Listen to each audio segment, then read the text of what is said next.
Who will be the odd man out on the Mets roster between DJ Stewart, Louis Guillorme, and Daniel Vogelbach? We'll discuss that and more on today's edition, Locked On Mets. You are Locked On Mets, your daily New York Mets podcast. Part of the Locked On Podcast Network, your team every day.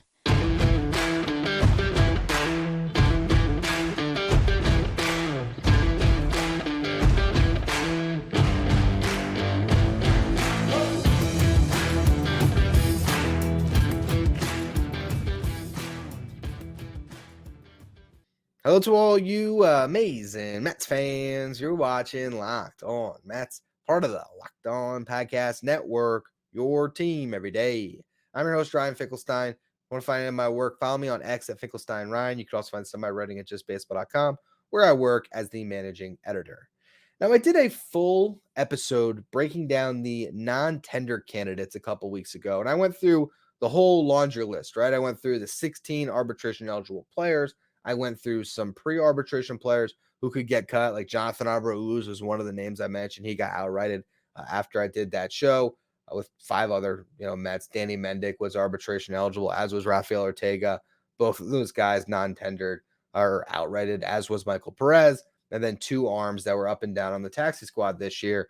But in that episode, I didn't get as specific as I would like to today on 3 players in particular: DJ Stewart, Louis Guillorme, and Daniel Vogelbach, and we'll also touch a bit on Tim LeCastro. These are players that you can make a case for to be on the roster, and you can also make that case that they should just be let go. You should clear a spot and try to get someone better in free agency or on the trade market. We'll begin with the guy that I think has the best chance of keeping a roster spot. And it's crazy to say that because he's the guy who we didn't see really much of until August. That's DJ Stewart. DJ Stewart deserves a roster spot in the Mets if you just look at his overall numbers this season. There's the 822 OPS. One of 5 Mets this year had an OPS over 800. It was him and Tommy Pham who did it in more limited time, and then it was Pete Alonso, Francisco Lindor, and Brandon Nimmo. Now you also take the 11 home runs he hit in 58 games with the Mets, throw in the 16 home runs that he hit in AAA Syracuse. That is 27 home runs in 109 games. Power potential there for a 30 home run guy. Is he going to hit 30 home runs in the big leagues?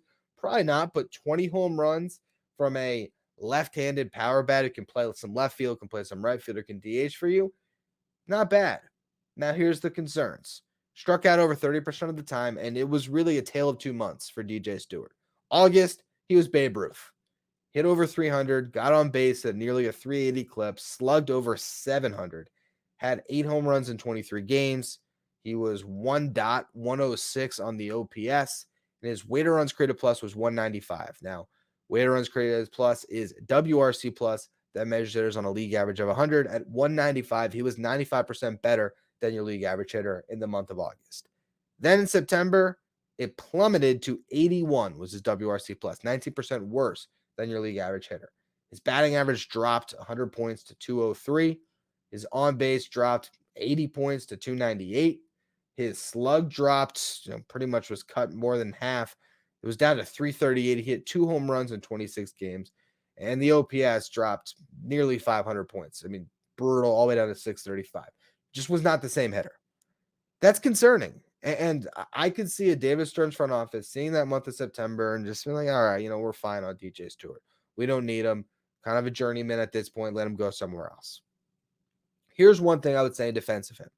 For one, I think if the Mets shielded him from lefties, his stats would look a lot better, even in that bad month.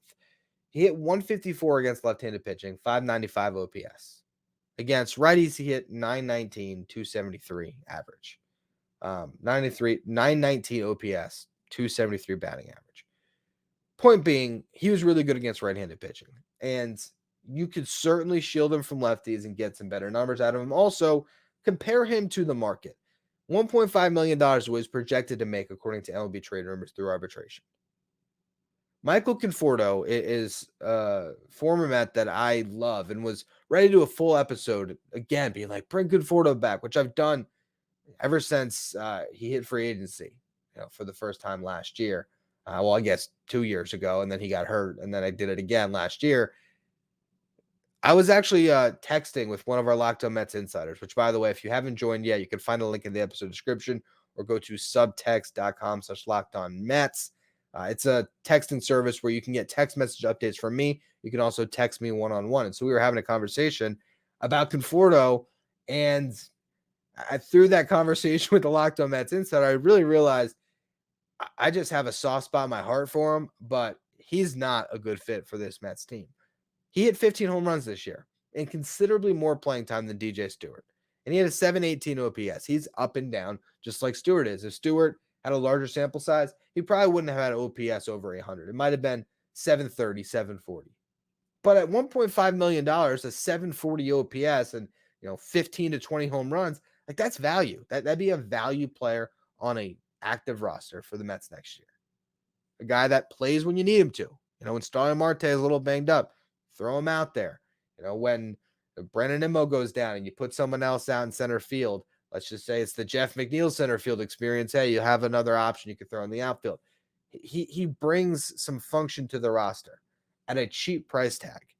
So as long as you keep him away from left-handed pitching, to me, it makes a lot of sense. And again, comparing him back to Conforto, Michael Conforto, he's opting out of, I can't remember the exact number. I think it was like an $18 million player option, something like that on a 2-year deal. It was like 2 years, 36. I think $18 million player option. I know it was more than 15. And he's opting out of that because he can probably get at least $15 million on a multi-year deal. So if I have DJ Stewart at 1.5 and Michael Conforto at 15 on a 2 or 3 year deal, I mean, it's a no-brainer. DJ Stewart is not 10 times worse than Michael Conforto. He's a lot closer than that. So for that reason, and because I think he fits with this roster next year, I think the Mets are going to tender DJ Stewart a contract. Now, the question is, who else fits with this roster? Because you need players that fit with your young core. And that's where I pause at Louis Guillorme, and I wonder if this might be the year to cut ties, which kills me because just like I was a big Michael Conforto fan, I've always been a big fan of what Guillorme brings to the table. But I just don't know in 2024, and I'll explain why next. Before we do, today's episode is brought to you by FanDuel. Score early this NFL season with FanDuel, America's #1 sportsbook. Right now, new customers get $150 in bonus bets with any winning $5 money line bet. That's $150 if your team wins. You also still have playoff baseball that you can bet on. The World Series underway, knotted up at 1 game apiece. You want to get in on the action, give yourself a little extra rooting interest, you can go to FanDuel for that as well. There you can bet on the spread, the player props. You want to bet on someone to hit a home run or the over-under on strikeouts. Max Scherzer's pitching Game 3. You can bet against the Rangers if you think he's going to blow up. You want to play, you can go to FanDuel.com/lockedon and kick off the NFL season. FanDuel, an official partner of the NFL.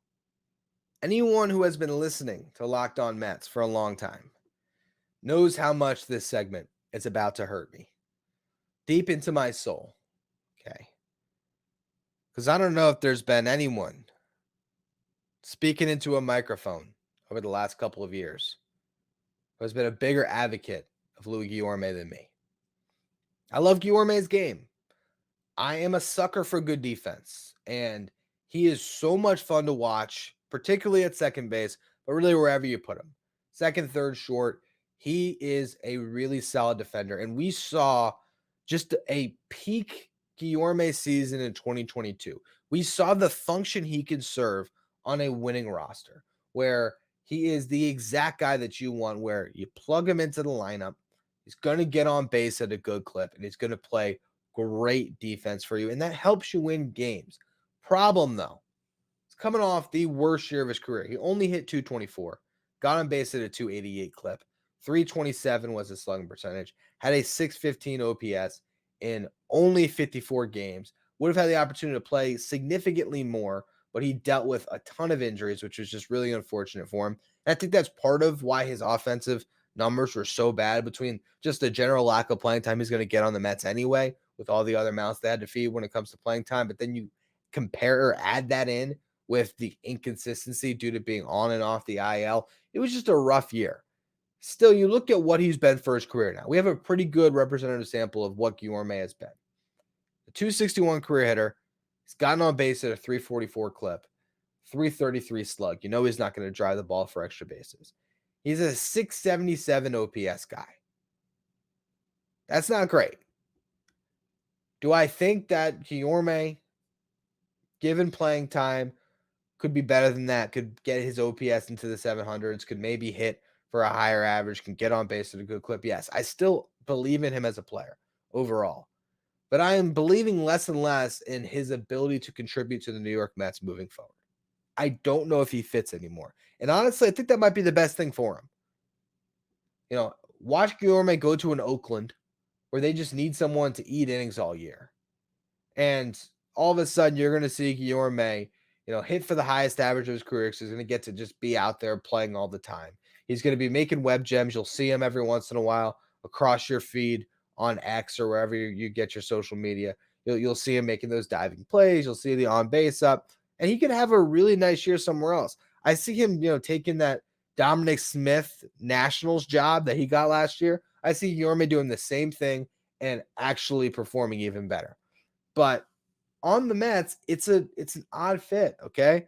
In 2021, 2022, part of the reason why he was so effective is he struck out less than 15% of the time each year, and he walked over 10% of the time. That is where he has value, by giving you good at-bats combined with the defense.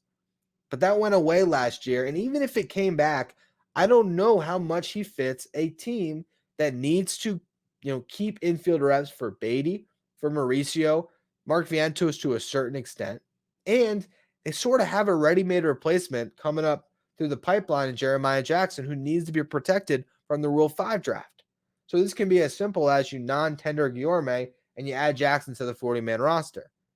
Jackson played every position this past year except for, I think, first base. He played third, short, second. I know he played those. Maybe he didn't play.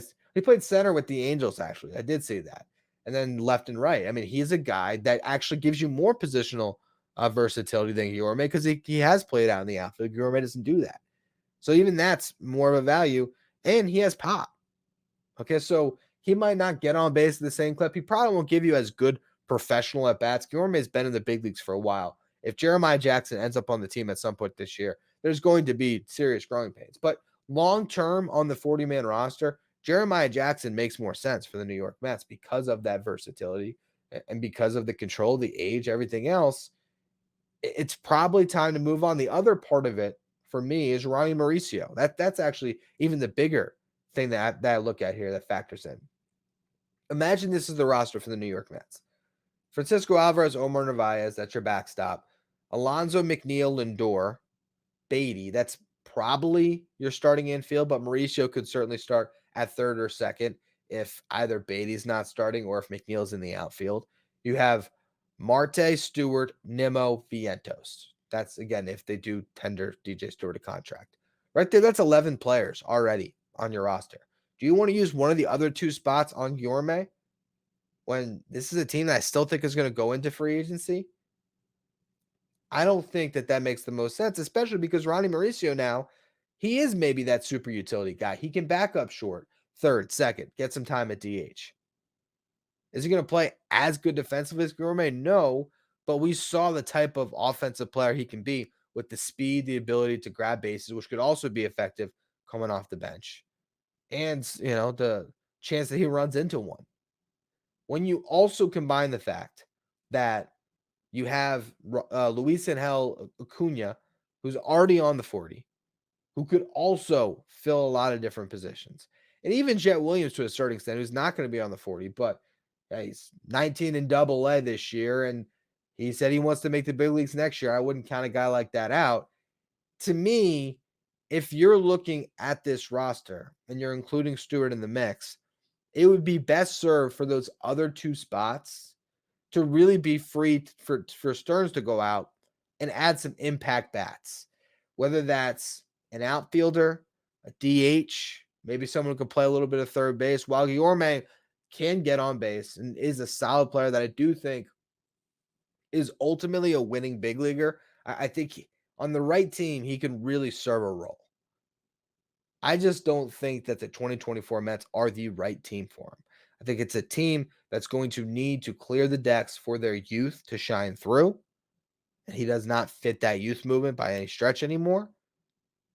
And it's a team that, if one of their starters goes down, plugging it up with Guillorme, it's maybe it helps them win a couple of games, but I don't think his impact justifies keeping him when, again, it's probably best for him that you move on and let him go out and really make himself a big leaguer that'll have a long career, because he's sort of on that bubble. I mean, a 677 OPS at this stage of his career is not going to keep him in the big leagues forever. The glove's great, but that's not going to do it. And I think his best chance of turning, this career into something that's going to last, longer than a decade, if he's actually going to stick around for a long time, he needs a chance to go somewhere and play and prove it. So I think for both sides, that'll be the best conclusion. But I also wouldn't be entirely shocked if David Stearns is looking at a 40-man roster and thinks, well, this guy is maybe a high floor option for us that at the price tag, it's just worth hanging on to him. And if they do hang on to him, I think it maybe speaks to them being a little bit less aggressive in free agency. But the guy they have to cut is one we've discussed many a times in the past, but I want to do a little bit more on him next. Well, the New York Mets tendered Daniel Vogelbach a contract. We'll get to that next. First, another word from our sponsors. If you're watching on YouTube, do me a favor and hit that subscribe button. We're looking to make the push to 10,000 subs. I would appreciate all of you who hit that subscribe. Now, Daniel Vogelbach finished the year with 13 home runs, a 742 OPS, and a 109 WRC+. You can make an argument that he was maybe, for guys that were here the whole year, a top 5 hitter on the Mets. But I've said it before, I'll say it again.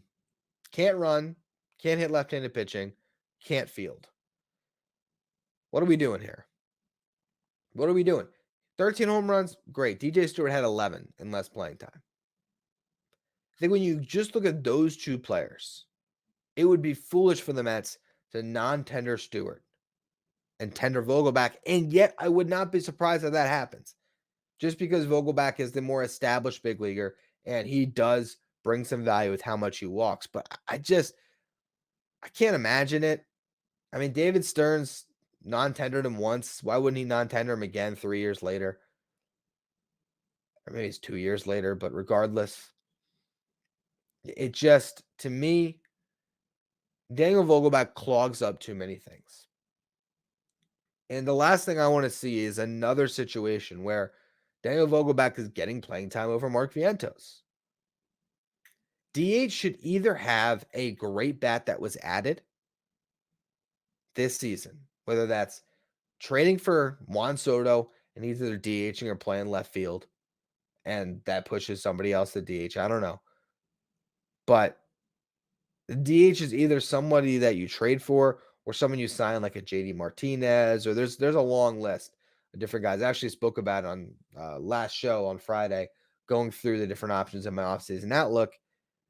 That would make a lot more sense for the Mets than to DH someone who doesn't have that upside. And the floor we just saw drop out from him entirely this year, where there was long stretches where this guy just was a easy out.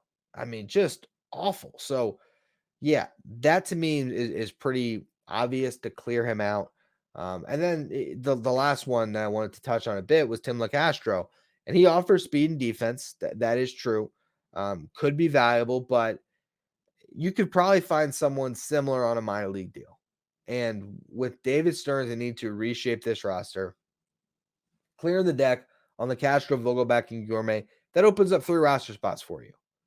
Now, if you look at function from 2023 to 2024, who can replace the function of Guillorme if he's not on the roster? As I already mentioned, Mauricio can. Jeremiah Jackson potentially down the road. Luis Angel Acuna potentially down the road. Jay Williams potentially down the road. But Mauricio, the main guy. And then, Jonathan Arauz was available to the Mets this year. They can find an Arauz out there that's not going to quite be the player of Guillorme, but if injuries happen, you could, make something else work. Stewart and Vientos really, I think, replace what Vogelbach would bring. I like the upside of those two guys getting the DH at bats in a platoon. I'd be cool with that. And you also would have the opportunity to where Stewart can play some outfield while Vientos is playing at the same time at DH. You could see Vientos platoon a little bit with Beatty, against left-handed pitching where he's playing third. Then I guess the question would be who's DHing, because you don't want DJ Stewart to necessarily do that. But the roster makes more sense, especially if you get a right-handed power bat who plays a position. Ideally, like if you signed Adam Duvall, then Adam Duvall and DJ Stewart sort of function together, kind of like Beatty and Vientos can function together, and all those guys filter into your DH spot. So I like that a lot. Now, again, you still probably need to get someone who can play some center field on this team, and maybe that's the other move you make. But hey, if you got Adam Duvall, he would accomplish that as well. Overall, I think adding a speed guy and a power bat might be the way to fill out that roster of the other two spots. But again, you would need big upgrades over LeCastro and Vogelbach. That's essentially what you're doing there. Now, Acuna, Gilbert, Jet Williams, like that is the prospects that you're looking at in the minor leagues that you have to start to envision them, maturing and getting up to the big league level and being a big part of your future. Drew Gilbert is an outfielder that, as a prospect, seems close enough where I'm hesitant to get anyone on a multi-year deal this offseason unless it's Juan Soto. Jet Williams could also end up in the outfield. He's also potentially the second baseman in the future, as is Acuna, which is why there's no reason to get a second baseman this offseason, particularly when you still have Mauricio and McNeil who can play the spot. So when we look at these decisions that the Mets have to make, I think you really have to start to factor in that youth and think about not only what's going to make sense for 2024, but for the 2024 team to most service the 2025 Mets team, which is a team that I really think can be awesome. It's going to take some development in 2024, though, and that's what the Mets have to make sure they don't clog up too much. They can't take too many opportunities away from those talented young guys. And if it means that your big league roster is a little bit worse, it's worth it if it's going to be exponentially better in 25 and 26. Anyway, that's going to be all for today's edition of Locked On Mets. On tomorrow's show, kind of to coincide with a lot of the conversation we just had, I'll be breaking down bounce back hitters that can be bet on in free agency this offseason. So we'll do a little bit of a deep dive into a lower tier of free agency. So make sure you check that out. If you're not a Locked On Mets insider, find the link in the episode description and join. Hit that subscribe button on YouTube. Follow wherever you get your podcasts. Follow me on X at Finkelstein Ryan. And follow the show, Locked On Mets.